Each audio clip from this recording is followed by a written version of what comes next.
Welcome to the STR Data Lab.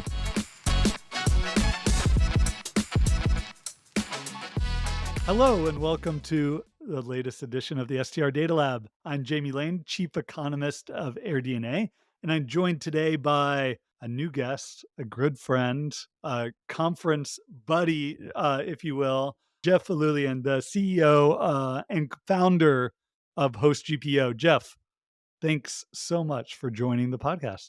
Thank you so much for having me. I'm excited to be here. Yeah, so we were last time I saw you, we were sitting in a hot green Lamborghini. Is that right? Yeah, that's right. Bright green, neon green Lamborghini. Well, yeah, something like that. Yeah. So I'm going to have you sort of describe what Host GPO is, but can we start with just why were we sitting in a neon green Lamborghini in Nashville a couple weeks ago? Yeah, so we host GPO decided for this conference, the STR Wealth Conference that Bill Faith and Mike Sjogren put on. We decided that we were going to raffle something off, and rather than raffle off free year of host GPO or some host GPO credit, what we wanted to do was really speak to kind of the fun, whimsical, entrepreneurial side of fulfilling your dreams, which a lot of folks who get into the vacation rental industry are really focused on. It's how to attain financial freedom and live that lifestyle. And, whether your dream is to drive in a bright green Lamborghini or, have security, financial security, and be able to provide for your family, whatever that is, we thought it would be fun to raffle off a one night ride along, drive a Lamborghini and go to a fancy dinner just to chat through what the future roadmap that you are looking to get on for the winter would be. So we had these two guys who have a vacation rental company called Wander Homes, which is I believe in upstate New York and in a couple other areas, and they won and ended up driving the Lamborghini. We took them out with our host GPO team. We're also all vacation rental operators and hosts ourselves, so we took them out to dinner and just chatted through what's going on in their business and how they can really achieve their dreams and goals. So that was the real reason. Also, I just really wanted to drive a Lamborghini, so there was that part of it as well. And so I'm really happy that we got to experience that together too. Yeah, that was great. Overall, and what were your sort of high level takeaways from STR Wealth? I know it was my first year going, first year up on stage. It was an amazing energy at the conference. Some incredible speakers. Like I was just blown away with the stage presence of a lot of these guys and women that could just keep a crowd of 2,000 people on the edge of their seat during their presentations and make it engaging. But and were there any sort of key takeaways you had from the conference? Yeah, absolutely. I mean, I think for me, the way that I think about conferences in general, and I thought this one was a great one, but the thing that I usually think about is who is this appealing to? Who is this bringing together? And what I really liked about the STR Wealth Conference is that you're really surrounded by like-minded individuals who are approaching the vacation rental industry. Most of them kind of just getting into it, or were starting to grow from the beginning and are looking for and finding a community of other like-minded folks to work through problems, growth strategies, networking, whatever they're looking to do. I thought it was a great conference in terms of that it brought together a very interesting and special group of attendees. I think a lot of the other conferences focus on things like large property management companies or institutional capital or you name it, regional conferences that are focused on regulations and associations. This one was really heavily focused on, as the name suggests, wealth. And I think a lot of the folks that were there were really looking at vacation rentals as a business. They were thinking about how to become professionals. And for me, my background before starting Host GPO, I was operating a portfolio of 150 vacation rentals. And for me, I started with one and also went through that entrepreneurial state and phase of growth. So it was really exciting for me to be around a lot of that energy, like you described, but also a lot of people who are approaching it with that same path. And I thought that was really cool. The people really stood out to me. I've got a follow up question about the people there, but I want to maybe give you a chance to sort of let people know what is Host GPO, how did you get to the point where you're at, and sort of what are the problems that you guys solve? Yeah, absolutely. So HostGPO, we're a buying group for vacation rental companies. So the way that it works is you join us as a member, and then you get access to discounts on furniture, linens, mattresses, amenities, rugs, art, services, you name it. Pretty much everything that you need for your vacation rental. And HostGPO started about 4 or 5 years ago. We have over 300,000 vacation rental properties that have signed up to be part of our group between the US and Canada. And because of that, we have the guaranteed best deals with each of the brands that we work with. So whether that's, you want to buy a West Elm sofa or a couch from Article or a bed frame from CB2, or if you're looking for something like a wholesale hospitality linen company like, Standard Textile or a wholesale hospitality mattress from Helix, right? Those are the types of deals that we go out, we curate the brands that we work with, and you're able to order from them directly, instantly on our through our member portal. So we're really looking to help folks streamline their buying, help guide them towards the best products that are kind of the best sellers in the vacation rental space, and save folks from making a lot of the mistakes that I personally made, a lot of the mistakes that you can make when you're not sure exactly which sheets to buy or where to spend on setting up a home. So that's kind of what our goal is at HostGPO. So, how did you go from managing vacation rentals to building a GPO company? On accident, as most good things, most things happen. Honestly, Host GPO started for really, really selfish reasons. Which was I was operating a pretty big vacation rental portfolio.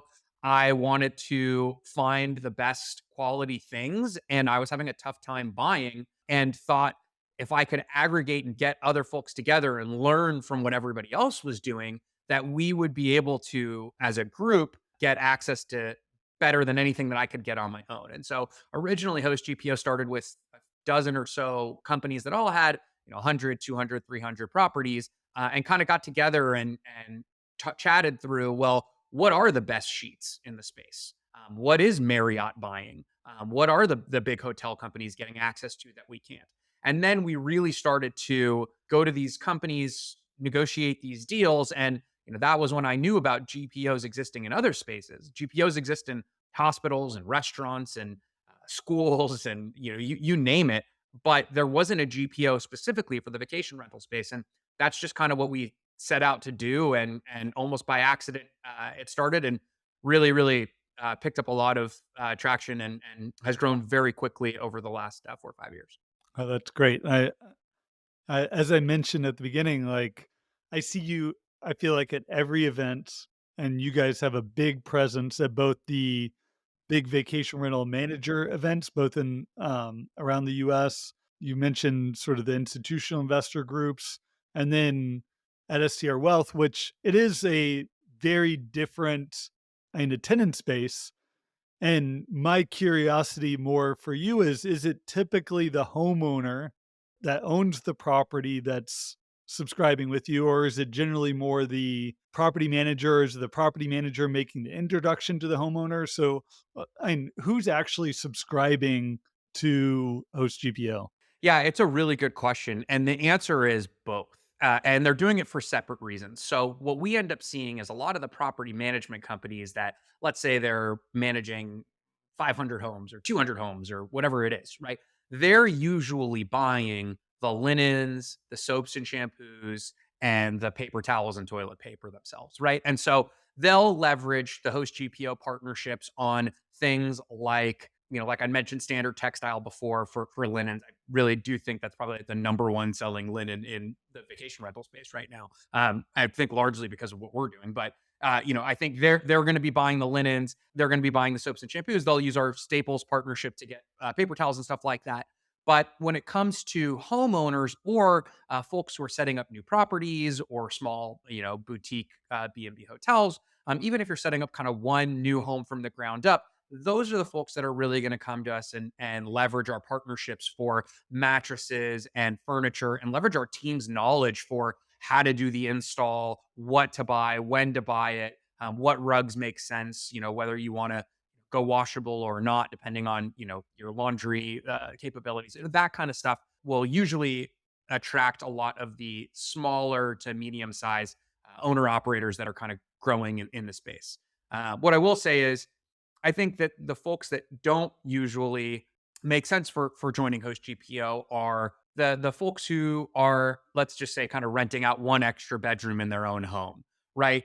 I mean, at that point, you're not really a quote unquote professional in the space. I mean, and again, there's room in this industry for everybody, but for a Host GPO member who's paying that $120 a year membership, you're going to want to be somebody who's actually renting out a whole home or doing this as a business. No, that makes sense. And I feel like you just ran through my next question. So, what to buy, when to buy, how to install. Can we just run through those real quick? Sure. But what I was really hoping to get out of you, like, we've got a lot of sort of individual hosts, 1 to 5 properties, sort of getting going as sort of the core listener here.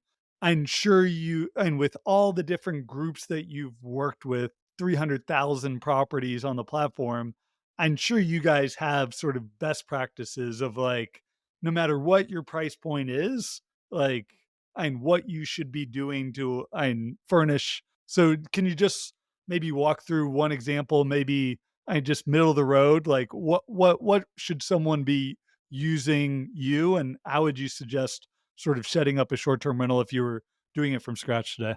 Yeah, absolutely. So I'll kind of run through just a middle of the road setup. Nothing super luxury, nothing super value. And I will caveat this before by saying I would highly encourage anybody that finds this interesting. I'm going to try to give as much knowledge as I can, as freely as I possibly can. If you're listening to this, that's awesome. I wish that I would have had been able to listen to a lot of what I'm hopefully going to share, when I was doing this. But what I will say as the big caveat is, if you're not a Host GPO member, or even if you are, sign up for the free 3-month trial and go through a free consultation call. Everybody on our team is a host who's either worked at large vacation rental companies or is operating a handful of homes themselves. We are very, very well versed on what to offer for your needs specifically, and whether that's getting you free samples of different linens and shampoos so you can try them out, or just guiding you in a more specific way than I will do generally speaking. I think that there is just a ton of free value that we can offer, and we really are here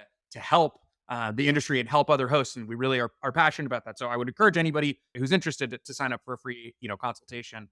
But to your question, middle of the road setup, how would I approach it from the ground up? I'm going to assume that you have a moderate budget that, for argument's sake, let's just say that let's say you're doing a 3-bedroom home with 2 bathrooms, and your budget for everything all in is, around $20,000, plus or minus.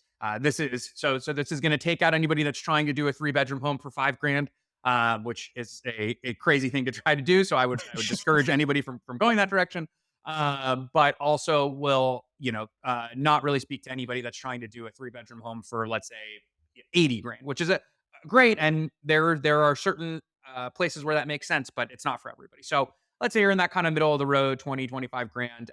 I would encourage folks to first, and this always is the kind of strategy part of it, but first think about who your kind of ideal guests are and what is going to speak to that potential guest in your market. So, I don't think that you need to get as specific as, age demographic and, potentially, the exact type of trip that they're going. But, are you trying to appeal to families that are going on a destination stay? Or are you really in a major city where you're appealing to kind of business travelers because it's a smaller, unit overall? Or are you appealing to folks that are going to be return guests over the years? Are you appealing to a midterm rental type stay, somebody that's going to be staying for several weeks at a time? I mean, this can really affect what the smartest thing to spend money on is. So, for example, you might actually want to get a nicer mattress if you have a longer term guests that is going to have to be more comfortable over a longer stay. Or you might want to invest a little bit heavier in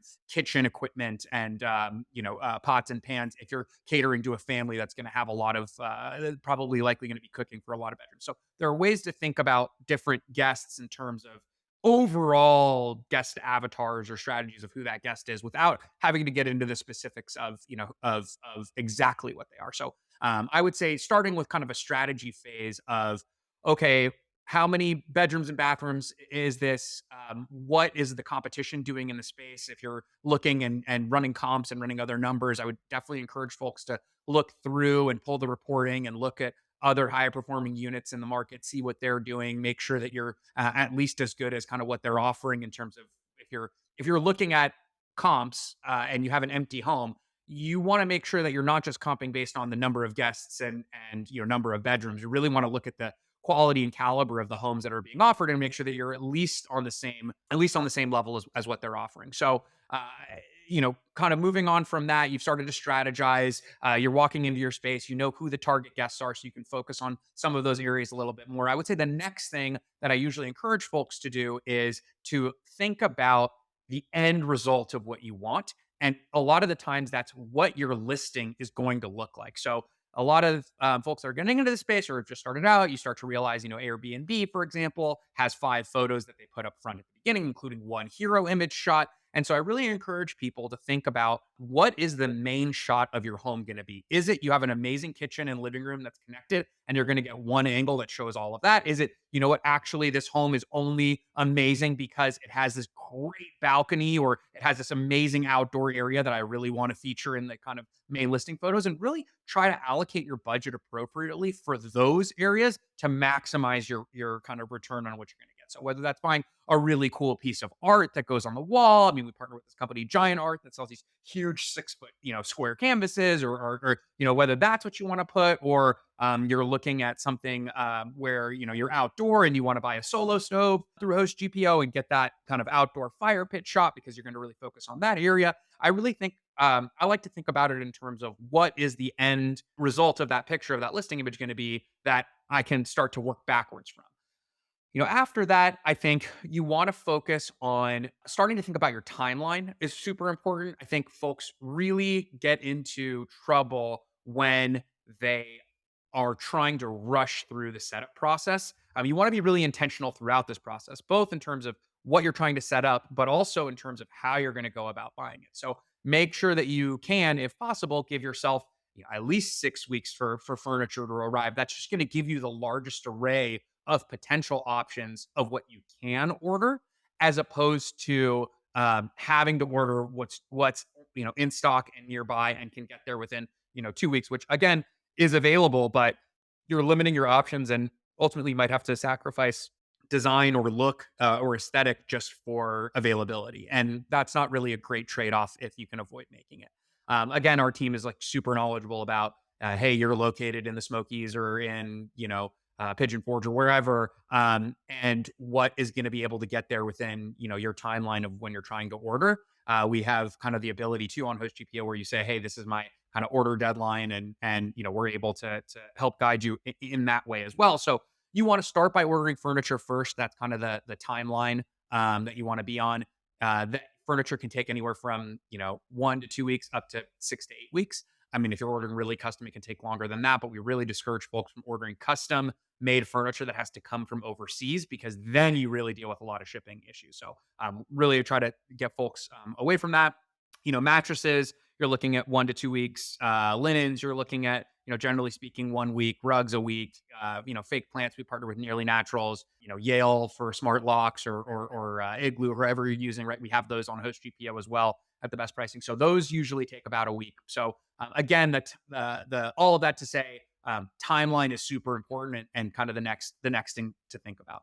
And Let then, me stop you yeah, like right there and give you a break. sure. But like, I just wanted to call out, like, I had recently ordered something on Host GPO and like everything was like scheduled to come within like a week or two. And like one thing was like on back order and I got a call.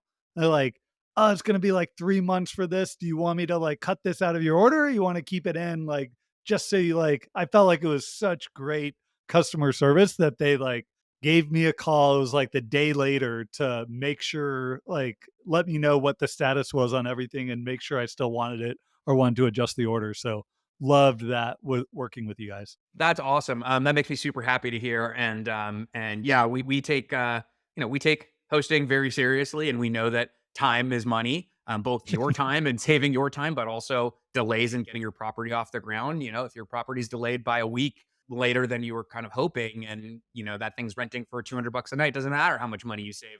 That's $1,400 that you're never going to get back. So, we really are conscious about time and try our hardest to make sure that obviously things happen, but we really try to focus on making sure that things come in the right time. I would say last couple kind of, for a mid-size unit, I would also think about like what your logistics are. Are you located in the same city as your rental, or are you flying out there for like a 1 week period to set it up, or do you have somebody there? Can packages be received at the location, or do they need to be held? There are certain either service partners that we work with, like Showplace, or West Elm, or Pottery Barn, or even Crate and Barrel or Article. They'll actually hold your goods until you're ready to have them installed and delivered. And so what a lot of folks do is they'll have that kind of consolidation. You'll have West Elm kind of come out, and you pay a flat fee, and they will do the install for you on the date that you scheduled. So you're able to kind of plan for things like that as well. So I think that's a super important thing. Also, if anybody's out there trying to buy a bunch of, again, we partner with the company Walker Edison, which is great for kind of more value furniture, or less high use area items. And a lot of that furniture you have to build, which is fine if you have the time to do it, or you have some team to help you. But really thinking through, is that going to be worth your time? Do you want to spend the time building the furniture? Or do you want to just have a team of people from West Elm pop in and build it and install it for you for a couple $100? That's really a no-brainer a lot of the time for folks that are doing new home setups. So I would say brands for mid-level, West Elm, Article, really, really great options. A lot of SKUs. It's not like you can only get certain items through HostGPO. You can get the entire assortment that they have. And that's kind of great for your mid-level. I think folks really benefit a lot from thinking about kind of other things you want to spend extra money on or focus on are things like contract grade furniture, which again, that means something different at every company. If something is contract grade on, West Elm versus contract grade, maybe on like a Wayfair or something else, it's going to go through different types and levels of testing. And so really thinking through, am I getting a durable piece of furniture that's going to last, a long time, rather than kind of buying a coffee table that might last for 6 months, but then start to peel up because it's laminate and it's not actually wood. And then you have to replace it. And then going through all the hassle of the time of replacing it, the cost of replacing it, potentially refunding it, having bad guest reviews because the expectations are that they're going to show up and it's going to look like a wood coffee table, but it's not. There's a lot that goes into thinking about where to spend. And we usually say high traffic items: dining chairs, dining tables, couches, sleeper sofas, coffee tables, and bed frames, which are, going to get use. You want to make sure that you're spending to get contract grade items there. If it's a entry media console, corner console, maybe a nightstand or a dresser, sure, maybe that's going to get less use. So maybe you can save a little bit more there. But again, really focusing on allocating your spend in a way that's going to be sustainable for the long term. You're not trying to just dip your toe to see if this vacation rental is going to work. If you're going through all this work to set it up, you might as well set it up for success. And so I think thinking about, long term, what makes sense for furniture options in terms of durability and use is a smart thing to do up front. I won't get into all the rest of everything, but I will say we try to make things as easy as possible. So we have like these boxes. So we have like a kitchen box, which is a partnership we do with Williams Sonoma. We have a bed box and a bath box, which is great. You can literally come onto HostGPO and say, I have 3 bedrooms. It's going to be, 1 king, 1 queen, and 2 twins. And I want medium level. And it's 2 bathrooms, and you press go, and it's going to put together a shopping cart for you of the bestseller medium tier items from Standard Textile, which is again the largest like hospitality linen company. And you'll get all of that curated. You can change it and add or take things away if you want, but it's going to give you 3 pars, so 3 sets of everything, and it's going to give you that medium level that you're looking for, and hopefully save you a bunch of time as well. So very big sweeping overview of kind of how to set up a mid-level unit. But we just touched on a handful of things. There's so much more that we can kind of get into and help with. But I think that, for somebody that's just starting out or about to set up a new property, hopefully that was some helpful additional context. No, those were some great sort of tips on where to spend the money, where not. I still have in the back of my head, like, I think you were in the room with Will Greer on Reasonable Hospitality. He had this like concept of 95/5 of like save money on 95%, like watch the pennies, like and set budgets, do all that, but 5%, like spend the extra, like do the thing that's gonna leave an impression. And I feel like that's exactly what you're talking about. Like figure out what's gonna show up in the photo, like what do you want to drive bookings at your property and spend extra at that, and then try to save and reasonably on the other things.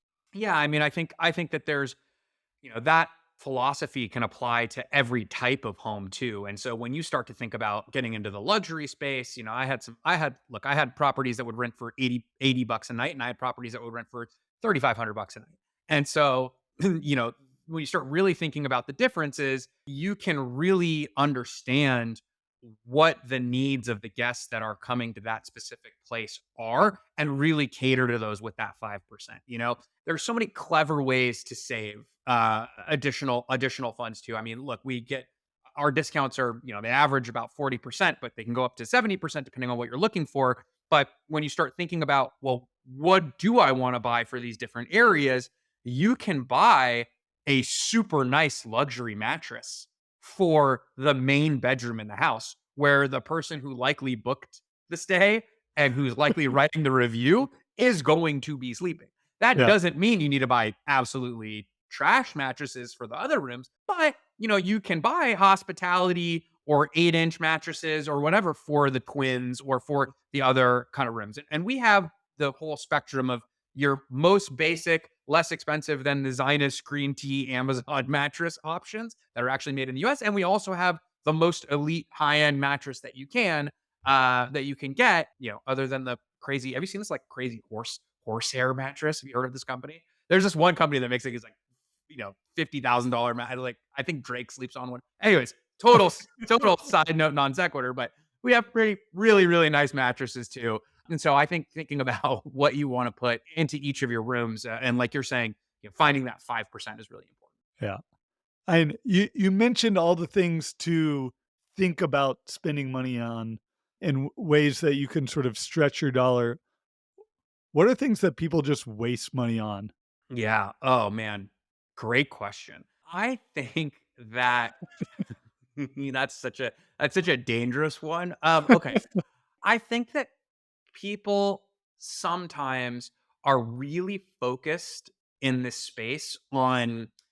I've been trying to come up with a really good analogy for this, and I haven't got one yet. But like, they're really worried about whether or not the sunroof on the car that they're about to get tilts or goes back or whatever. But like, the car has no wheels or engine or anything. So like, there's different ways to kind of talk about that. But I think people tend to focus on, well, am I going to make 10 cents on having somebody, buy my ice cream out of the refrigerator, because I'm offering that as an upsell, when like their refrigerator doesn't have there's no ice. There's no ice tray or ice maker, like, or like more basic stuff. Like, I think people really focus on, well, I'm going to get, a really nice pot and pan, but I'm only going to get one of each, right? Or things like that, where, you got to make sure that there's enough cups, and you're not just, if your place sleeps 8, you don't have 8 forks and 8 knives and 8 spoons, because, ultimately you can't expect people are just going to wash everything right after they do it, right? So I think there's a lot of that goes into it, but I think people waste a lot of time and money thinking about all the bells and whistles of, you're doing your third property. Sure, it's great to start thinking about branding, and absolutely you should start thinking about, how are you going to get direct bookings in the future and collect marketing and kind of reach back out to people.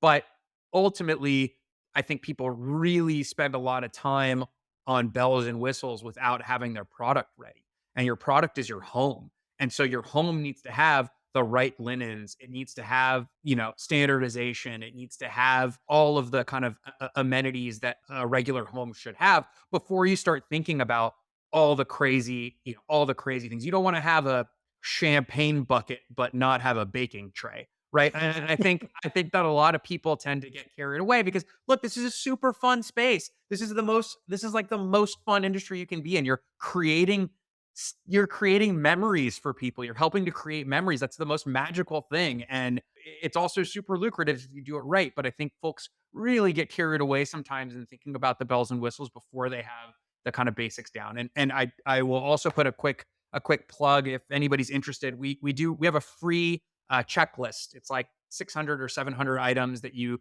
could potentially think about putting in your home to at least get all the basics. Obviously, if you don't have an outdoor area, the fire pit thing won't make sense for you or whatever. But it's a checklist of everything. And then what we've done is on Airbnb and VRBO, they have all these different amenity check boxes that you can check in. As I'm sure you know, and talk about, yeah, you're going to want to have all the amenities checked that you have.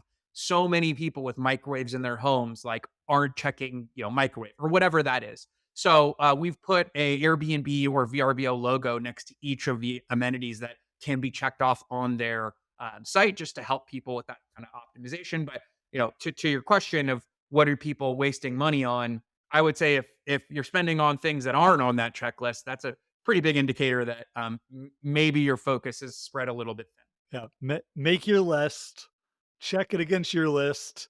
If there's things that you're spending significant money on that aren't on your list, then maybe rethink those is your answer. Yeah, and I think people really get caught up a little bit in amenities and differentiators, and I think that there are really expensive ways and really expensive things to do, but there's also some great options that aren't expensive that I've seen people get really creative with. And so, I'll give you an example from one of my homes. I used to have a rock and roll house that was based in Laurel Canyon, and it was out here in Los Angeles. It was a really cool home, and, it wasn't necessarily an amenity, but like, the theme was rock and roll. So we bought these really cool pillows from Society 6 that were all these album covers. And they were like, Bon Jovi and ACD, whatever, all these different rock pillows on the bed. And then we had a record player in the corner with the records from each of those albums, the actual records too. And that's not a crazy expensive thing to do, but it makes your house different. It makes it unique. I saw a really cool Facebook post recently about somebody that had a family home appealing to families, and they built this really cool Nerf gun wall. Did you see that?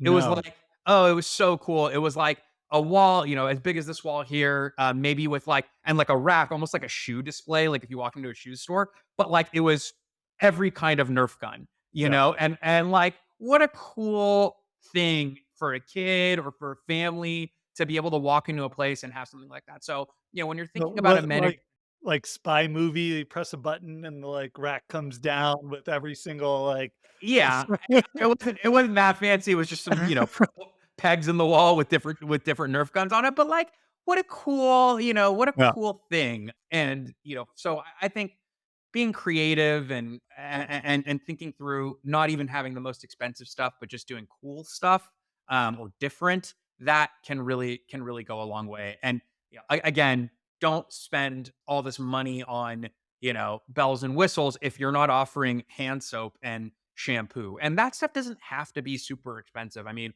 we did our own line of I'm gonna hype because I have it on my desk. This is our own line of lotions and shampoos in these really cool bottles, and they're like $4 each. They're like not that expensive, and the refills are super cheap. And like, again, you don't have to have super nice luxury stuff, but get a sample of this stuff and see how it works for you. That's great. So maybe that was a beginning to answer my next question of just like, and what's next for Host GPO? And you guys are at 300,000 listings in the US and Canada. It sounds like you've got your own line of lotion, of soap. So Yeah. you guys I feel like are already pretty tech forward in terms of your website and sort of connections to all your partners. Like, where are you guys looking to evolve? Like, what's coming next? Yeah, there's some really cool stuff coming down the pipeline. I can't talk about everything yet, but I can say the main focus for us has always been on the vendors and suppliers that we work with. And so, we did this lotion line with our amenity partner, Diversify Hospitality. They're great, by the way. What's cool is I think people actually really appreciate the quick backstory on that. If you go on Amazon and you type in, travel size amenity or for soaps and shampoos, a lot of folks are already buying like TerraPure and H2O or Eco, right? There's a lot of different of these soaps and shampoo lines. They're the best sellers on Amazon. So what we did is we went to Diversified Hospitality, who makes all of those, and we said, hey, look, we're the short-term rental industry. We want to buy direct.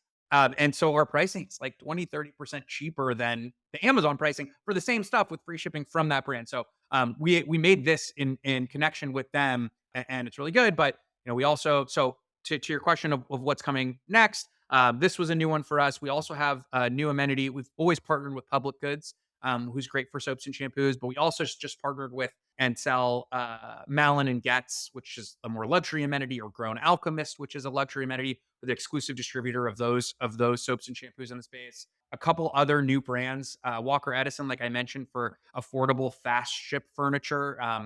Again, that's one of the best sellers on Wayfair. We just went direct to get kind of the best pricing. Nearly Naturals for fake plants, another bestseller on Wayfair. We went direct to kind of get best pricing. So newer partnerships. Yale for locks is a newer partnership. So we've been focusing on that. That's kind of one thing.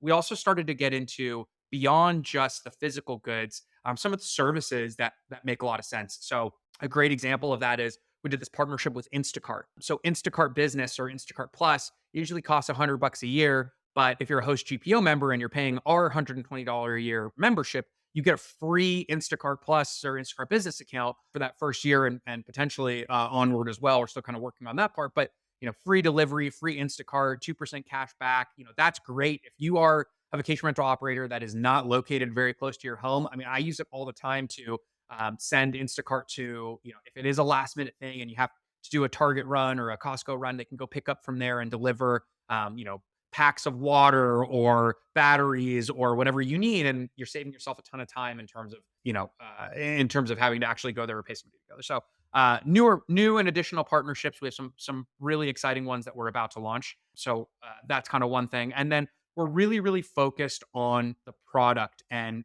changing and elevating our product to make it even easier to shop. HostGPO, one big thing for us is we really want you to be able to transact immediately with all of our brands. So there's no, waiting for quotes, or here's the additional quotes and fees, or this doesn't count and this one doesn't qualify. So all of our companies, you're able to buy immediately from that company directly. You're not buying through us and then buying from them. So building that out to make it more robust is kind of the next big phase. And then a handful of other things that you'll just have to wait and see. Well, thank you for the quick overview. Sure. I love seeing what you guys are doing. You guys are definitely best in class and bringing new things and showing real value to hosts, which people truly appreciate. So, Jeff, I thank you so much for coming on. If people want to find you, want to find HostGPO, how do they do that? Yeah, HostGPO, so HostGPO, which stands for Group Purchasing Organization. So hostgpo.com. I'm sure there's links in one of these directions. And then we're at HostGPO on all things social, or I've started to be more active on LinkedIn recently. So feel free to give me a follow on LinkedIn, or HostGPO follow on LinkedIn as well. Awesome. Jeff, appreciate it. Thank you. Thank you so much for having me. It was really a blast.